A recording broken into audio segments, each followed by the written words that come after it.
दुनिया क्रिकेट का सबसे बड़ा मेला वर्ल्ड कप 2023 जिसके मैच नंबर 8 में मोहम्मद रिजवान ने जनाब जिस क्रैम्प के साथ, जिस दर्द के साथ और जिस अजियत के साथ पाकिस्तान को जनाब रिकॉर्ड बुक्स के ऊपर सबसे ऊपर लाकर खड़ा किया था, तो जनाब पाकिस्तान के अंदर तो इस वक्त एक ही नारा लग रहा है कि जनाब जख्मी शेर मोहम्मद रिजवान जो है वो इंसान नहीं एलियन है।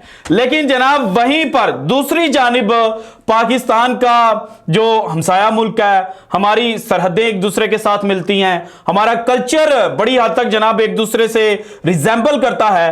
तो मोहम्मद रिजवान ने मैच जीत कर जो ट्वीट की, उस ट्वीट की वजह से मोहम्मद रिजवान को जनाब कहा जा रहा है कि ये डैश, अब वो लफ्ज नहीं मैं बोलूंगा जो जनाब मोहम्मद रिजवान को टाइटल देने की कोशिश की जा रही है।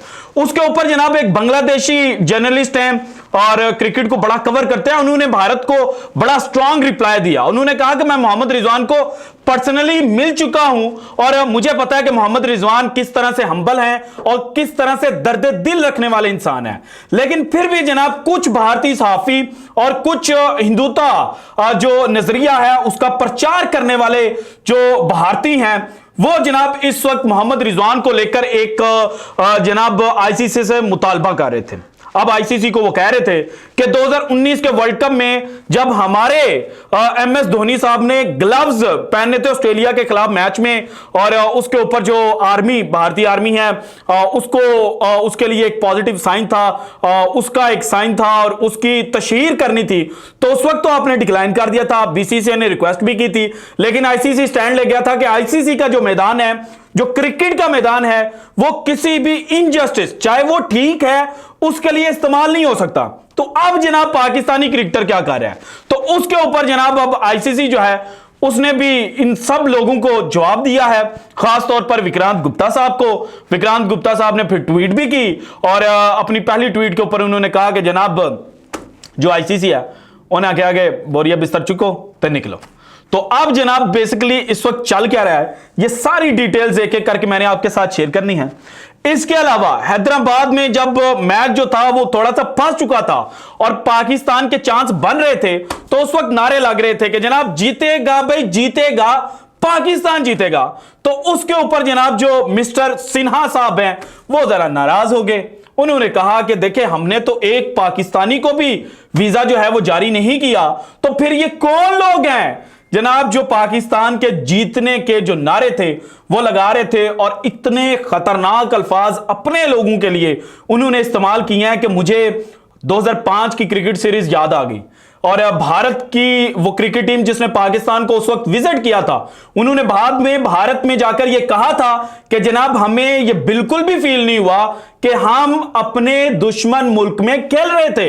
अब ज़का अशरफ साहब की जो स्टेटमेंट थी दुश्मन मुल्क, वो अब बुरी तो बड़े लोगों को लगी, लेकिन जो आइडियोलॉजीज दोनों मुल्कों के अंदर जो जनाब सोशल स्टडीज के अंदर पढ़ाई जाती हैं वो यही है कि जनाब पाकिस्तान का असली दुश्मन भारत और भारत का असली दुश्मन जो है वो पाकिस्तान है। बीजेपी सरकार जो वोट लेती है वो किसकी बिना पर लेती है? अखंड भारत के नारे पर।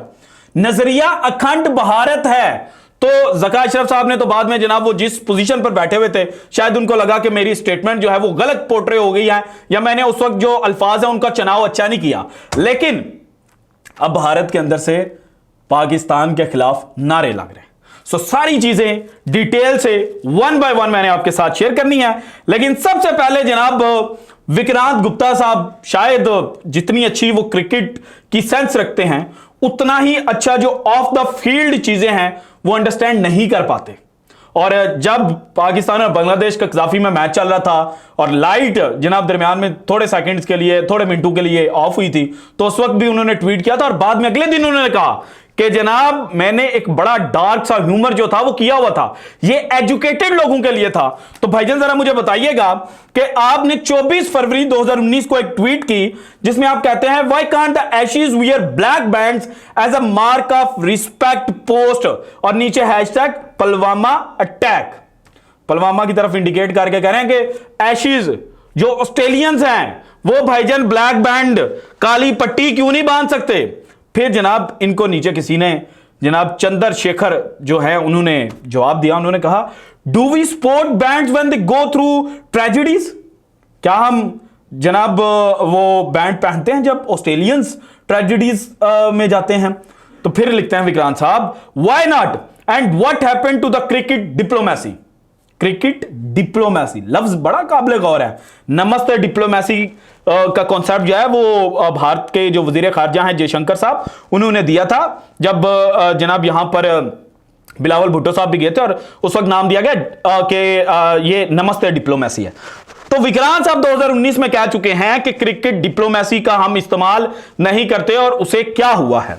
और अब जनाब मोहम्मद रिजवान का जो ट्वीट है वो मैं आपको पढ़ा देता हूं, उसमें था क्या। मोहम्मद रिजवान कहते हैं, this was for our brothers and sisters in Gaza, happy to contribute in the win, credit to the whole team and especially Abdullah Shafiq and Hassan Ali for making it easier, extremely grateful to the people of Hyderabad for the amazing hospitality and support throughout।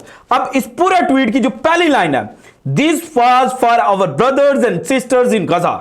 अब गजा में जो कुछ चीजें चल रही हैं वो आप मुझसे बेहतर जानते हैं, मैं तो उस तरह से पॉलिटिक्स को कवर नहीं करता, लेकिन अगर आप पॉलिटिक्स से अवेयर हैं तो जो चीजें जनाब इस वक्त अनफोल्ड हो रही हैं, तो जो बर्बरियत जनाब गजा के लोगों पर की जा रही है वो तो सबके सामने है। तो ये उन्होंने कहा कि जनाब ये जो विक्ट्री है ये हमारे जो गजा के बहन भाई हैं उनके लिए है। तो इसके ऊपर विक्रांत साहब आते हैं। विक्रांत साहब लिखते हैं कि जनाब किधर गई, गुम हो गई। अच्छा मैं निकाल लेता हूं जनाब, टेंशन नहीं लेनी, हम बहुत फास्ट हैं। विक्रांत साहब की वो ट्वीट पता नहीं, मैं सेव करना व्हाट्सएप चैट में रखना भूल गया। अच्छा विक्रांत साहब कहते हैं, is this allowed ICC? I remember Dhoni was asked to remove the army insignia from his gloves during the World Cup 2019। Aren't cricketers prohibited from making political and religious statements during ICC events? तो भाईजान on the field बात थी, थोड़ी सी इसको इस्तेमाल करते आप। On the field जब मैदान के अंदर उतरे हुए हैं तो किसी किस्म का, चाहे आपको लगता है कि दूसरे के साथ नाइंसाफी हो रही है, फिर भी आप आईसीसी रूल्स के मुताबिक उस चीज को नहीं अपना सकते। और मोइन अली ने एक दफा रिस्टबैंड पहना था जिसमें आई स्पोर्ट गजा उन्होंने लिखा था, और आईसीसी ने उनसे वो उतरवाया था। जुर्माना नहीं था हुआ, लेकिन उनसे उतरवाया था। तो भाईजान इस तरह से हो चुका है। अच्छा फिर आपको थोड़ी सी कंफर्मेशन जब हुई, अब ये भारतीय जर्नलिस्ट जो बड़े, विक्रांत गुप्ता का बड़ा नाम है, बड़ी रिस्पेक्ट करता हूं मैं, लेकिन ऑफ द फील्ड की बातें हैं ना, मतलब क्रिकेट से थोड़ा सा हट गए हैं, पॉलिटिकल पे बात आ गई है। तो फिर इन्होंने लिखा, the ICC says it's from outside the field of play, not within their domain, up to the individual and his cricket board. कि जब आप मैदान से बाहर निकलते हैं तो भाईजान आपके ऊपर कोई रिस्ट्रिक्शन नहीं है। तो आईसीसी ने कहा, ये जितने भारतीय जर्नलिस्ट विक्रांत गुप्ता साहब हो गए और जनाब अभिषेक त्रिपाठी साहब हो गए, क्योंकि इन्होंने भी ट्वीट की थी और इन्होंने कहा था कि what the hell is this, और बड़ी इन्होंने बातें सुनाने की कोशिश की थी। फिर इन्होंने आईसीसी को मेंशन किया, what is this ICC in the 2019 World Cup, MS Dhoni was stopped from wearing the sacrifice badge and Pakistani players are using Cricket World Cup in support of Palestine terrorist लफ्ज। मतलब खुद से इन्होंने जो Palestine का लोग हैं जो अपनी जान की हिफाजत कर रहे हैं उनको कह दिया कि आप तो भाई दहशतगर्द है। Moeen Ali was also forbidden from tying a band in support of Palestine. तो भाईजान मैं आपको, आईसीसी ने बड़ा अच्छा जवाब दिया कि बोरिया बिस्तर समेटे और निकलें।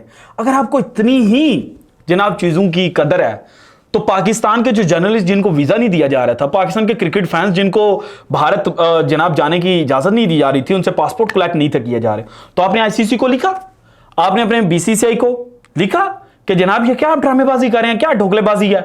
लेकिन आप वहां पर खामोश हो गए। यहां पर आपको एंटी पाकिस्तान चीज चाहिए थी, आपने बड़ी कोशिश की उसको जनाब एंटी पाकिस्तान और एंटी मुस्लिम और जनाब एंटी रिजवान करने की, लेकिन आईसीसी ने आपको कहा कि भाईजान this is not in our मतलब लाइन। ये अब जनाब जब मैच खत्म, वो उनको मोबाइल उनके मिल गए, दे आर इंडिपेंडेंट, वो कुछ मर्जी करें फिक्सिंग के अलावा। ठीक है, बहरहाल जनाब ये हो गया। इसके बाद आ जाएं कि मिस्टर सिन्हा, अब आपने चीजें देखनी है। राजस्थान रॉयल्स वाले एक ट्वीट करते हैं, वो लिखते हैं R for respect, R for Rizwan, क्योंकि रिजवान जिस तरह से लड़खड़ा रहा था, जिस तरह से उसको जनाब क्रैम्प आए हुए थे, तो फिर उसके ऊपर था Rajasthan Royals showing respect for Pakistani Rizwan. Mister Sinha ये ट्वीट करते हैं, फिर रिजवान की ट्वीट थी, उसके साथ लिखते हैं Islamist Rizwan showing respect for terrorist. अच्छा छोड़े, इस बात को भी छोड़ देते हैं। जो खतरनाक बात थी कि कल स्टेडियम के अंदर एक लड़के ने इंडियन जर्सी पहनी हुई थी और इंडियन जर्सी पहनने के बाद उसने पाकिस्तान का जो झंडा था वो उठाया हुआ था। अब उस बंदे की जान को खतरे में डालते हुए मिस्टर सिन्हा साहब लिख रहे हैं, with such traitors living in our backyard can we ever feel safe? With such traitors living in our backyard, can we ever feel safe? कि इस तरह के जो गद्दार हैं जो हमारे यहां पे रह रहे हैं, तो उनके रहते हुए क्या हम सेफ फील कर सकते हैं? Their loyalty is not for the nation but Umma.